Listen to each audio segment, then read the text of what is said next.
बीबी को छोड़ के आप दूसरी किसी के साथ भी जाओ तो ये तो ऑफेंस है ही है ना, लेकिन क्रिमिनल ऑफेंस नहीं है। ऐसी मत तो 65 से 70% पोस्ट मैट्रिमोनियल केसेस के अंदर जो चीटिंग के हमारे पास केसेस आ जाते हैं, ठीक है कि नहीं, वो अलग से लेवल के उभरते हैं। उसके बाद जो केसेस हैं वो कौन से नेक्स्ट आए, जो चीटिंग वाले हैं, एब्यूसिव लैंग्वेज वाले, राइट। वो आप क्या करोगे यार, अब आप उसे समझाओगे, आप उसे कम्युनिकेट करोगे, आप उसे बताओगे कि तुम्हारी कहाँ पर प्रॉब्लम है, वहाँ कहाँ पर प्रॉब्लम है। जब आप सारा डिस्कस करते हो तब जाके दूसरे को समझ में आता है कि बॉस मेरी भी गलती कहाँ पर है। तो वो कोई ना कोई कारण जरूर होगा।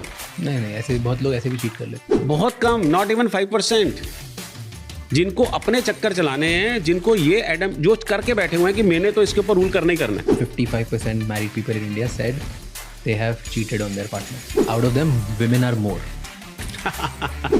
48% of total people have said that at the same time you can love more than one person. जब से इसको डीक्रिमिनलाइज किया है इस अडल्ट्री को, उसके बाद एक इंडिपेंडेंट एक ऐप है, उनकी रिसर्च है कि 738% डाउनलोड्स ईयर ऑन ईयर उनके बढ़ गए हैं, क्योंकि उस ऐप के थ्रू लोग एक्स्ट्रा मैरिटल अफेयर्स चला सकते हैं और चीट कर सकते हैं। तो है कि अगर ये 738% इंक्रीज है तो इसमें अगर आप रिसर्च करोगे तो इसमें फीमेल ज़्यादा नहीं मिलेंगे आपको सारे मेल मिलेंगे, क्योंकि ना उनकी एक प्रवृत्ति है, उनको एक सिस्टम में रहना ही नहीं है।